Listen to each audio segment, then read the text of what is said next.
guys, welcome back to my channel. It's your girl Williams. How are you all doing? Hope you guys are good. Hope you guys are fine. If you're new to this channel, kindly click on the subscription button. Click on the notification bell to let you know whenever I post any new video. It's a food fight, so not like food fight that you know, but fighting because of food in the Big Brother Naija house. We had, alphas like Phyna and Brayann clash, and Chizzy and the couple Bella and Shegz clash, all because of food. One was fighting because of kilishi, the other one was fighting because of aqua, that is egg. People of God, though, what will we not see in Big Brother Naija house? Anyways, guys, let's start from the top now, shall we?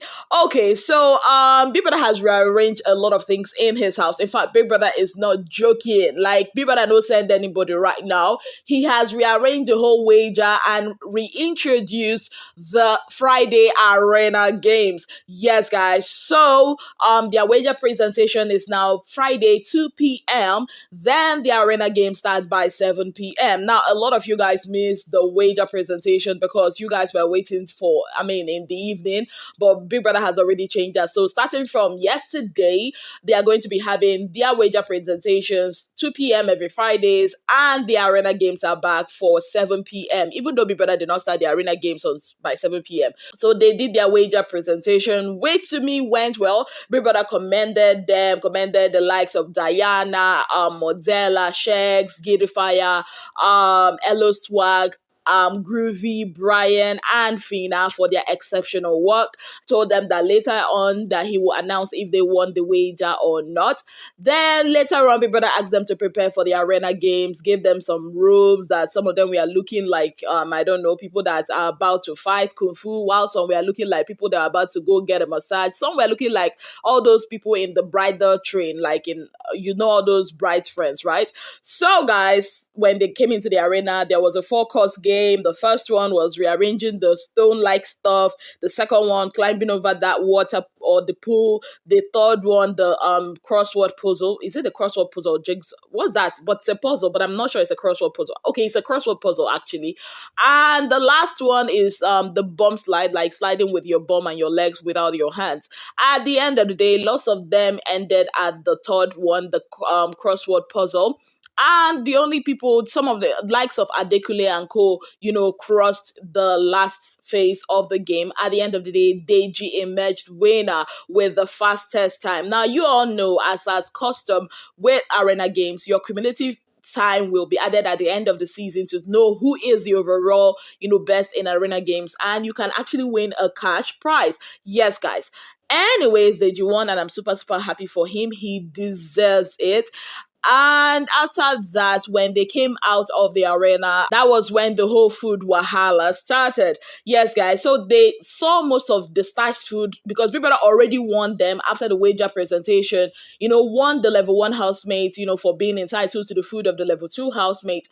Told them to stop stashing food, that they should be grateful if the level 2 housemate decides to share their food with them. And they also should, lick their wounds if they refuse to share their food with them. So apparently all the stashed food were kept at the dining. I think it's Biggie's ninjas that actually did that. And then some level 1 housemate wanted to take the level 2 housemates, prevented them. But before we know what was happening, there was a shouting from Phyna, then Brayann, and I was like, okay, what exactly is going on? So apparently it's about kilishi.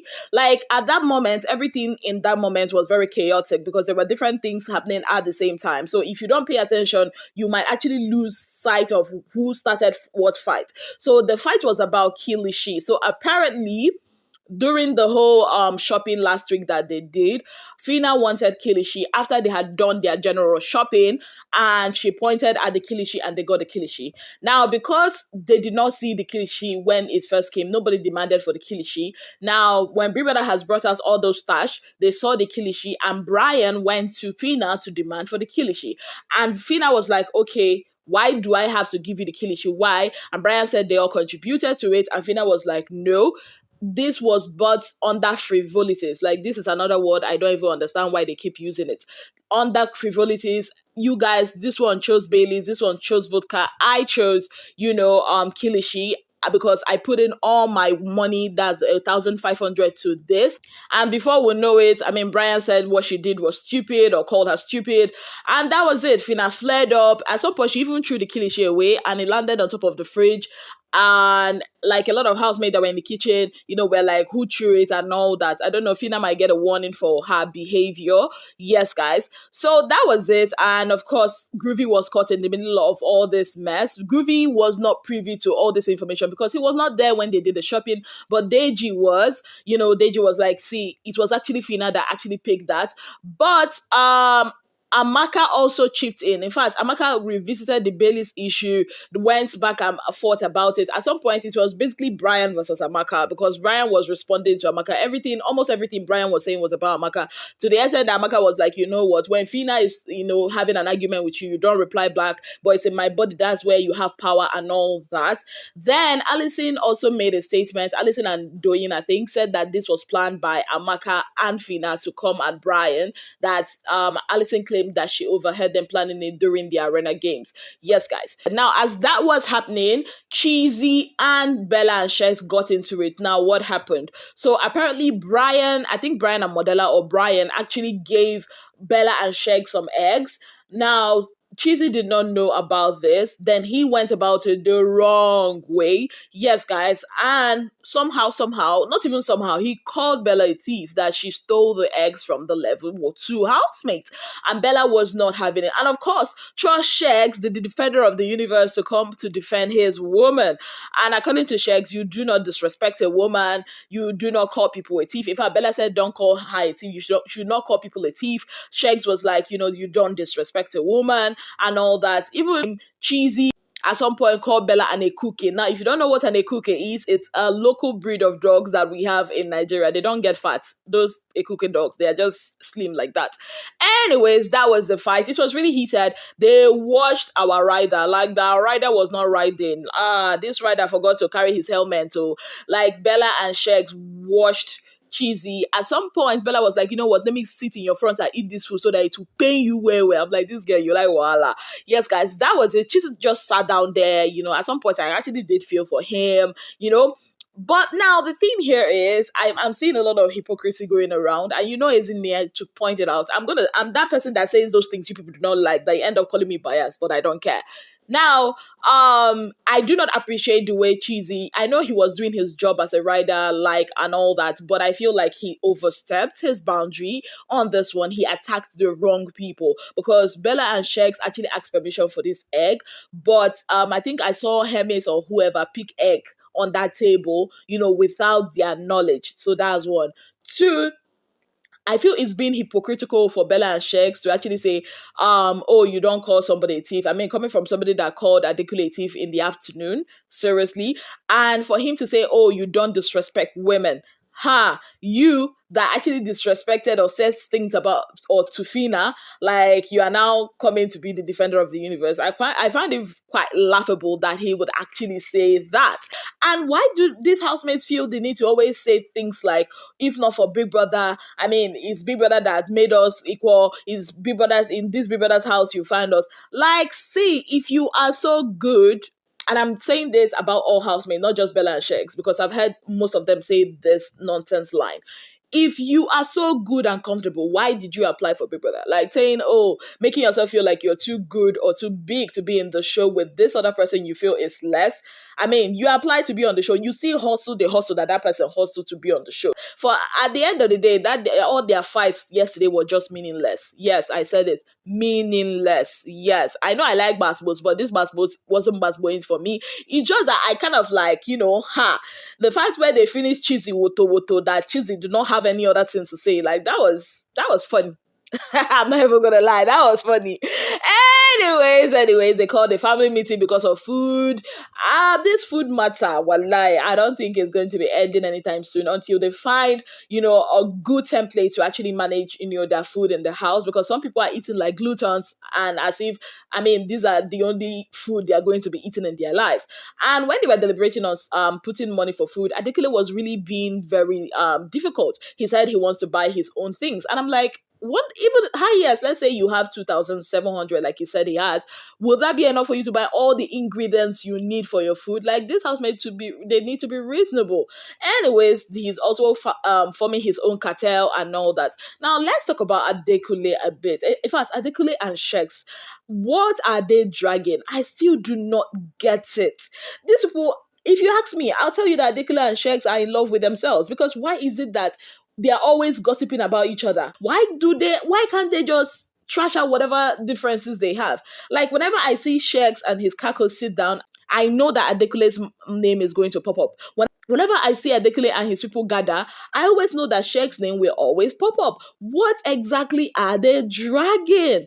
And I feel like Adekule has become a shadow of himself. He's not the Adekule I loved when he walked in, on that stage. I don't get it. He's just being, I don't know, withdrawn and all that, doing for himself. And if he continues like this, trust me, he might be evicted. If they do a real eviction, put everybody up, and Big Brother decides to sweep out 5 people, Adekule might be, evicted if he continues like this. Just saying. Anyways, away from that, let's move over to indecisive Amaka. Yes, Amaka's mouth will put her in trouble one day. I keep saying this, and it's looking like it might happen very, very soon. So you all know how Amaka has, gone everywhere to tell people that she served Gidifya breakfast. Yes, guys. So yesterday she took the matter to Allison. In fact, while she was tabling the matter to Allison, Gidifya comes, tells her, he needs to talk to her and asks her, why is it that you are telling people that you broke up with me and I can't let you go? And she was like, no, I did not say that. Who told you that? Blah, blah, blah, blah. I'm like, Amaka, you see, she was even more worried to know who told him, because probably she doesn't know who it is, because she has told a lot of people about that. You see why I said Amaka's mouth to the run. And in this house, people tell people everything.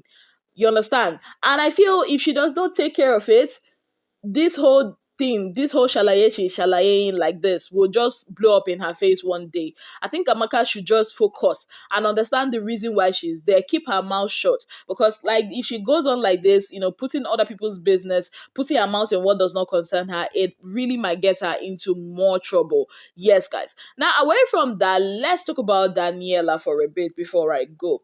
Now Daniela has been having this heart-to-heart conversation with Dotun. In fact, Dotun feels he stands a chance, as he and Daniela has gotten closer. Dotun made this known to Deji, saying that even though Daniela says she wants to be just friends, and Deji was like, you know what, forget it. You guys are really, really getting closer. Keep being in her presence, keep being around her. Before you know it, she will fall. And Daniela decided to talk with Modella and Doyin about the situation. And Doyin, God bless her, actually gave her some sense, telling her, see, that it's better you stay by yourself, because now there will be a narrative about you that, Khalid is gone and you now want to get on with Dotun. And now if, let's say Dotun gets evicted on Sunday and you don't put a stop to this thing now, a lot of people will feel like, okay, you are actually getting close to him. If not that he was evicted, that you would have said yes to him. That she should limit the time she spends with Dotun. In fact, at the end of the day, she should do what is good for her. Is it Khaled or Dotun? Even though she's saying with her mouth that it's Khaled she wants, but her character shows something else. Like her character is in contrast to what she is saying. And I don't understand. Like, Daniela should be able to hold herself. She can still maintain a healthy friendship with Dotun, but limit or put a boundary to the things she does with Dotun. Because the closeness is just too close for comfort. I saw them yesterday. I saw them the day before. For me, I'm just like, this girl, hold yourself. Let it not be like what Brayann said in the first week about her. That's what I think about this whole matter. Let me know what you think about it in the comment section. On that note, I say thank you guys so very much for being part of my channel. If you've not already subscribed, you know what to do. Kindly click on the subscription button, click on the notification bell to let you know whenever I post any new video. Until I come your way again, I remain your darling girl, Azine Williams.